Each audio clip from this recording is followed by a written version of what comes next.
नमस्कार। हमारे साथ यूनाइटेड लेफ्ट पैनल के प्रेसिडेंट पद के उम्मीदवार धनंजय हैं। धनंजय, आपका विकल्प यूट्यूब चैनल पे स्वागत है। बहुत शुक्रिया।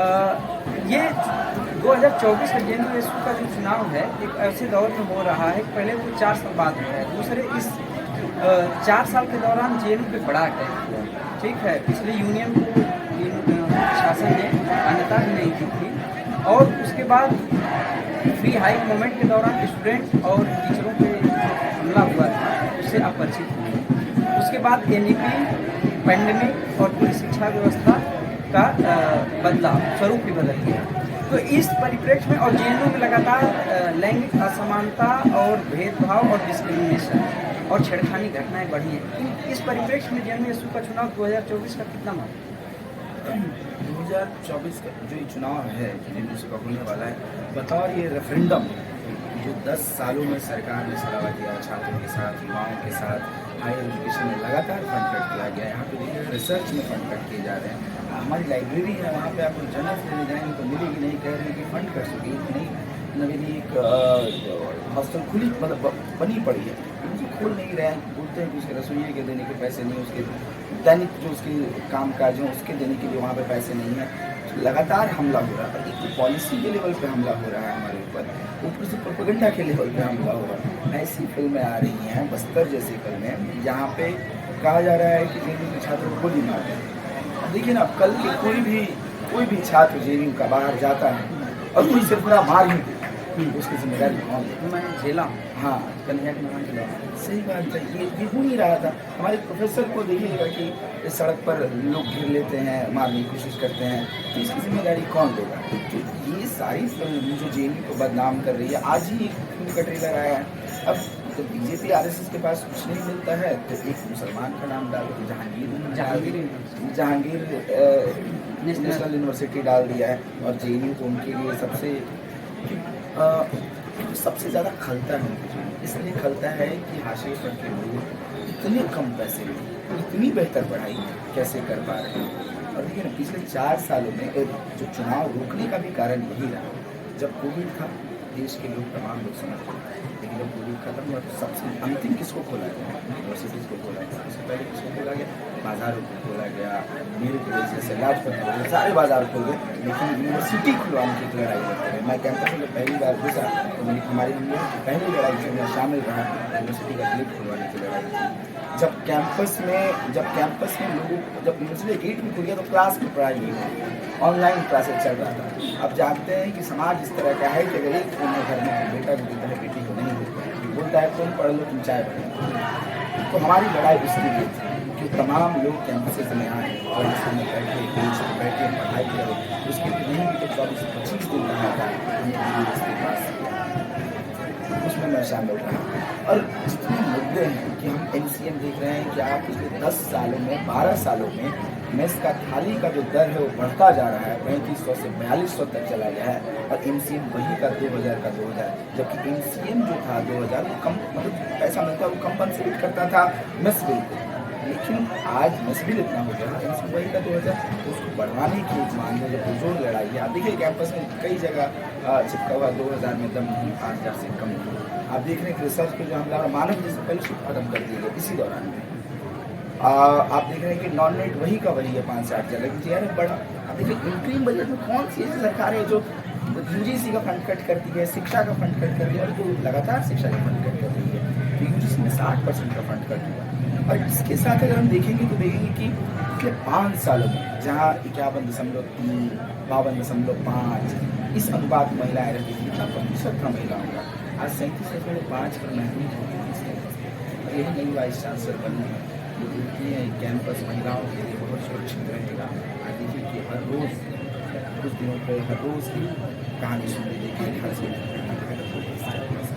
इस कैंपस में जीएस गैस को ख़त्म किया गया और आईसीसी लाया गया, इसी नाम पे लाया गया ना कि सिर्फ रिड्रेसल होगा, लेकिन सैटिस्फैक्शन का लोगों को कब बताया जाएगा? जो आते हैं बाहर से, सारे छात्र आते हैं सिनेमा देखकर, एक पेट्रियार्कल फिल्म देखकर और तमाम चीज़ों को देख कर आते हैं, और माँ बहन की गाली देना कॉमन हो जाता है। वहाँ पे जेएनयू सामने खड़ा होता है, जो अनलर्न करवाता है, बोलता है गलत, किसी जेंडर माइनॉरिटी पे गाली देना, गाली बनाना ये गलत है। तो ये सारी चीज़ों को जेएनयू टैकल कर रहा है। तो आज की हमारी यही लड़ाई है कि एनसीएम को बढ़ाया जाए, फंड कट के खिलाफ एक व्यापक लड़ाई लड़ी जाए, सीट कट के खिलाफ एक व्यापक लड़ाई लड़ी जाए, उसके साथ साथ जीएसकेएस को रिइंस्टेट करवाया जाए। और इस कैंपस हमेशा से इस बात के लिए जाना जाता है कि सबसे हाशिए तक के लोग पढ़ें, तो उसके लिए और इंक्लूसिव बनाया जाए, ये हमारी लड़ाई है। इसके साथ साथ जो बार बार प्रोपेगेंडा चलाया जा रहा है उसके खिलाफ एक विरोध हो, देश की सरकार को जवाब देना पड़ेगा कि वो किस तरह की फिल्मों को कैसे पास कर दे रही है, जो हमें बदनाम करने की कोशिश कर रही है। और पूरे देश में जहाँ हर वर्ग पे हमला हो रहा है, किसानों पे अलग से हमला हो रहा है, मजदूरों पे हमला हो रहा है, आप देख लीजिए आदिवासियों पे हमला हो रहा है, सब कुछ अडानी को बेच दिया गया है। आप देखिए धारावी से लेकर आप छत्तीसगढ़ में हसदेव तक सब कुछ बेच दिया गया उसको। और एक बड़ी फिल्म आ गई, जेम्स बॉन्ड से बड़ी फिल्म इलेक्ट्रॉन बॉन्ड आ गई। अभी दलाली खा गए, बड़ा शुद्ध भाषा में बोले दलाली नहीं है ना, कि आपको पैसा दीजिए तब आपको टेंडर मिल रहा है और आपको तमाम चीज़ें मिल रही हैं। तो इन सारे सवालों को कहीं से भी बोलता है तो जेएनयू से होगा। और आपको बता दिए जेएनयू में अगर एक कमरे का लाइट भी खराब है तो उसके लिए प्रोटेस्ट होता है, और फिलिस्तीन में अगर बच्चा कोई मर रहा होता है उसके लिए प्रोटेस्ट होता है। तो जेएनयू हर लड़ाई को लड़ने वाला एक हमवार है, एक साथी है, एक दरकार है, एक लगातार है। और इस लड़ाई को जेएनयू आने वाला जेएनयू से है तो लड़ेगा, लड़ता रहेगा, जीतता रहेगा, ताकि ज़्यादा से ज़्यादा ये कैंपस हो सके। मणिपुर के लोगों को क्या करना चाहिए? जब मणिपुर में घटना घट रही थी, जब लोगों को वहाँ पे सरकार के द्वारा, मैं कहूँगा कि सरकार के द्वारा प्रोपेगेटेड है कि जहाँ पे दो कम्युनिटी के बीच में लड़ाई करवा, और वहाँ चाहती सरकार तो रोक सकती है। आप तो जानते हैं कि पुलिस वाला चाह जाए तो मंदिर के बाहर का चप्पल ना छोड़ देगा, लेकिन इतनी बड़ी घटना हो रही है और उसको रोक नहीं पा रही थी सरकार वहाँ पर। और उसकी जगह वहाँ के मुख्यमंत्री कहते हैं कि ऐसी घटनाएं होती रहती है, शर्म आनी चाहिए आपको कि आप बोल रहे हैं कि ऐसी घटनाएं होती रहती है कि दो महिलाओं को नंगा करके सड़क पर घुमाना। ऐसी घटनाएं अगर आप पे हो रही है तो आपको इस्तीफा देना चाहिए, सबसे पहले इस्तीफा देना चाहिए। और हम लोग इस कैंपस में तमाम मणिपुर के साथी जितने हैं, देश में जितने मणिपुर के साथी हैं, उन सबके साथ हमारी सॉलिडेरिटी है, उन सबके लड़ाई के साथ हमारी लड़ाई है। बहुत अच्छा लगा कि आप लोगों ने यूनाइटेड लेफ्ट पैनल बनाया, और ठीक 2024 लोकसभा चुनाव से पहले जो है जेएनयू का चुनाव हो रहा है, तो पूरे देश के एक तरीके से बौद्धिक तबका या जो पढ़ा लिखा तबका है उसकी निगाहें जेएनयू पे लगी हुई है, तो वो बहुत उम्मीद भी करता है जेएनयू से। इस परिप्रेक्ष्य में अच्छा नहीं होता कि जो और दूसरी पार्टियाँ हैं जैसे बापसा और अन्य संगठन, तो उन सबको भी साथ लेंगे तो एक अच्छा संदेश जाता है। बिल्कुल हमने अपनी तरफ से किया था। कई जगह होती है कि कैंपस में पार्टियां हैं, कई चीज़ों पे कॉम्प्रोमाइज़ नहीं हो पाती है, और बहुत छोटी पार्टियां भी हैं, मतलब छोटी कम काडर की पार्टियां हैं, काम कर रही है, बेहतर काम कर रही है, अपने अपनी जगह पे सब बेहतर काम कर रही हैं, लेकिन सीट जो है वो बहुत कम है, 4 सीट, इसके अलग काउंसलर हैं। तमाम चीज़ों को मिलाकर देखा गया, और वाम मोर्चा और इस कैंपस में वाम का विरासत रहा है, विरासत रहा है 50 साल पहले, चाहे एजुकेशन पॉइंट की लड़ाई हो, चाहे एनसीएम की लड़ाई हो, चाहे जीएसकेएस की लड़ाई हो, चाहे ओबीसी रिजर्वेशन की लड़ाई हो, चाहे आतंकवादी की लड़ाई हो, चाहे उन्होंने खत्म जब कर दिया उसकी लड़ाई हो, जब पीआई हो रहा उसकी लड़ाई हो, ये तमाम लड़ाई में लेफ्ट इस कैंपस का प्रगतिशील छात्र पहले सब खड़ा रहता है और इसके लिए लड़ते रहता है। तो मुझे नहीं लगता है कि वो लड़ाई से अलग हो जा रहे हैं तमाम लोग, अगर चुनाव में हिस्सा नहीं ले पा रहे, हमारे साथ नहीं ले पा रहे हैं, बिल्कुल माहौल में अलग से लड़ रहे हैं, अलग लड़ रहे हैं, तो उसमें मुझे कोई दिक्कत नहीं लगता है। लेकिन हाँ, वो भी हमारे साथ ही हैं, हम लोग उनके साथ ही, और आने वाले वक्त में हर लड़ाई उनको साथ लेकर लड़ा जाए। अगर आप जीत के आते हैं तो जेएनयू छात्र समुदाय को क्या संदेश देना चाहेंगे, क्या कहना चाहिए? जेएनयू छात्र समुदाय को हर समय तत्पर रहना पड़ेगा, उन पर हमला जो हो रहा है उसके खिलाफ उनको तत्पर रहना पड़ेगा, उनको खड़ा रहना पड़ेगा, क्योंकि आने वाली पीढ़ियाँ भी इस कैंपस में पढ़ सके, इस बात की जिम्मेदारी लेनी है। इसके साथ उनको हर उस पॉलिटिकल मसले पर क्रिटिकल होना पड़ेगा, क्रिटिकल एनालिसिस के साथ देखना पड़ेगा, और खामोश नहीं होना पड़ेगा, क्योंकि आप पे हमला होता क्या है कि जब इस कैंपस में मारपीट होती है, जब किसी का सर फटता है, तो सिर्फ ऐसा नहीं होता है कि मेरा और किसी का सर फट गया और किसी का खून बह गया, ऐसा होता है किसी खाब में मर जाते हैं, उनको नहीं आने दिया जाता है, कहा जाता है कि वायलेंस हो रहा है, क्या पता। इसी तरह बदनाम करने की जब कोशिश की गई, उस समय भी लोगों ने कहा कि जेएनयू मत, जो बदनाम करने की कोशिश है जेएनयू, उसके खिलाफ खड़े रहने की ज़रूरत है। और जहाँ भी देश के किसी भी हिस्से में इस बात को बताएं कि जेएनयू किस बात के लिए कार्रवाई करता है।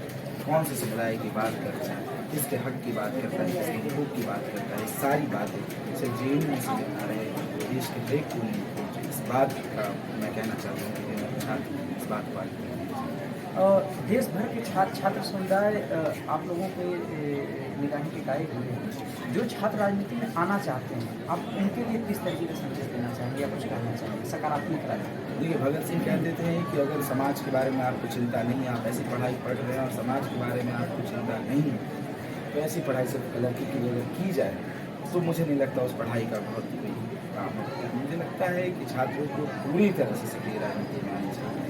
जब राजनीति उनका सब कुछ तय करती है, भूत तय करती है, वर्तमान तय करती है, भविष्य तय करती है, तो उनको भी राजनीति में हिस्सा लेना चाहिए, उनको भी राजनीति में आगे आना चाहिए। जब उनका सिलेबस किस तरह का होगा, वो खाएंगे क्या, वो पिएंगे क्या, वो किस तरह का कपड़ा पहनेंगे, ये हर चीज़ अगर राजनीति डिसाइड करती है तो यहाँ के सारे छात्रों को, देश भर के छात्रों को राजनीति में हिस्सा लेना चाहिए और राजनीति को बेहतर करनी चाहिए। समाज के उस तबके के लिए राजनीति करनी चाहिए जो उस तबका बहुत सालों से पीछे रह गया है, उसको पीछे रखा गया है, उसको दबाया गया है, जिसको पिछला गया है, उसके लिए तो राजनीति आपको करनी पड़ेगी। एक अंतिम प्रश्न धनंजय, पोस्ट डॉक्टोरल फेलो जो जेएनयू में हैं, जो ICSSR के थ्रू हैं या फिर ICHR के थ्रू हैं, इन संस्थाओं की फेलोशिप जो है JRF से भी कम है और पहले पोस्ट डॉक्टोरल फेलो को छात्रावास मिलता था महानदी।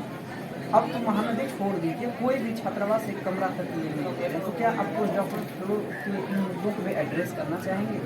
क्योंकि वो वोट तो नहीं देते हैं लेकिन परिसर के बिल्कुल बिल्कुल मुझे लगता है कि जहाँ देश में कहा जाता है, हमारे समाज में कहा जाता है कि कब तक पढ़ाई करोगे, एक बड़ा सवाल है ना कि कब तक पढ़ते रहोगे, नौकरी क्यों नहीं कर रहे, वहाँ से पोस्ट डॉक्टर जितने स्टूडेंट वो लड़ के आते हैं कि नहीं मैं और मुझे आगे पढ़ना है, बेहतर पढ़ाई करनी है, तो वो चैलेंज करते हैं और उस चैलेंज के लिए तो सरकार का और प्रशासन को साथ देना ही चाहिए और हम लोग मतलब अपनी तरफ से जितनी हमारी लड़ाई हो सके उसको और मजबूत करेंगे। हम चाहेंगे कि उनके फेलोशिप को बढ़ाया जाए और हॉस्टल मिले उनको, क्योंकि आप जान मतलब वही बात है कि अगर कोई पढ़ना चाह रहा है और जेएनयू को बदनाम भी इसी तौर पर किया जाता है ना, पढ़ाई की महत्व अगर नहीं समझते हैं लोग तो बदनाम किया जाता है, तो नहीं समझते हैं कि पढ़ना लिखना कितना ज़रूरी है, आगे बेहतर रिसर्च करना क्यों ज़रूरी है। तो रिसर्च क्या मेरे लिए थोड़ी काम आएगा, तो समाज के लिए काम आएगा, देश के लिए काम आएगा, तो देशभक्ति का भी काम है कि अगर हम कुछ ऐसा रिसर्च दे रहे हैं कि जो समाज की चीज़ों को आसान करे और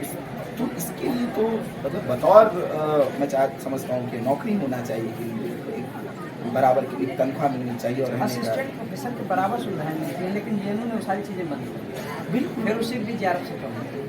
वही बात नहीं, तो यही बात है कि इनको ये एक तो सही बात है कि रिसर्च में जिस तरह का इनको लगता ही नहीं कि सोशल साइंस का रिसर्च कुछ रिसर्च है, इनको लगता ही नहीं है कि कोई जैसे मैं जिस सब्जेक्ट में पढ़ाई कर रहा हूँ सामने उनको लगता ही नहीं है कि ये भी कोई रिसर्च का केंद्र है। उनको लगता है कि यहाँ पे नाटक हो जाएगा, यहाँ पे गाना बज जाएगा, ये सारी चीज़ें। लेकिन वो गाना कौन सा समाज गा रहा है, उसका इतिहास क्या है, उसका वर्तमान क्या है, उसका इकोनॉमिक स्ट्रक्चर क्या है, ये सारे सवाल जानना है ताकि आने वाली पीढ़ी इस चीज़ को ध्यान दे। और चाहे सोशल साइंसेज के जितने रिसर्च है, ये सारे सवाल हैं कि रिसर्च हमारे लिए सबसे ज़रूरी है ताकि इस देश को बेहतरी के साथ चलाया जा सके, बेहतर पॉलिसी बनाई जा सके। ये सारे सवाल तो यहीं पे हैं। तो पोस्ट डॉक्टरेट के बाद भी आगे की जो पढ़ाई है उसको और गहन रिसर्च करने की वो जहाँ पे हो रही है बात, उसको तो और आपको बेहतर करना पड़ेगा, उसमें और सुविधाएं भरनी पड़ेगी। और मतलब मुझे लगता है कि फेलोशिप को बढ़ाना ही चाहिए, क्योंकि वही बात है ना कि वो लड़ के आ रहे हैं। पोस्ट डॉक्टरेट है वो समाज का जो भी झेल रहे हैं कि भाई कि कब तक पढ़ोगे, नौकरी पालो, असिस्टेंट प्रोफेसर बनो, BPSC का फार्म भर दो, GPSC का फार्म भर दो, अरे कुछ नहीं तो बैंक का भर दो, हर रोज सुनने को मिलता है। तो हर चीज़ को लड़ के आ रहे हैं, पोस्ट डॉक्टरेट कर रहे हैं, उस आप फेलोशिप को खत्म कर रहे हैं, वहाँ पर कम दे रहे हैं, फेलोशिप इतना कम कि चल भी ना पाए घर उनसे। तो मुझे लगता है कि इस बारे में हमें सबको जो आने वाला यूनियन है ये भी इस पर बात करेगा।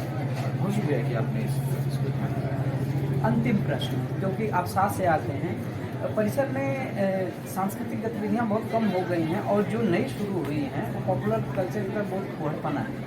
अभी शाम को ही मसाल जुलूस निकला, पहली बार मैंने देखा कि एक पार्टी बैंड बाजा और विचित्र चीज़ों के साथ मसाल जुलूस निकला। क्या कहना चाहेंगे सांस्कृतिक गतिविधियों को लेकर, कार्यक्रमों को लेकर?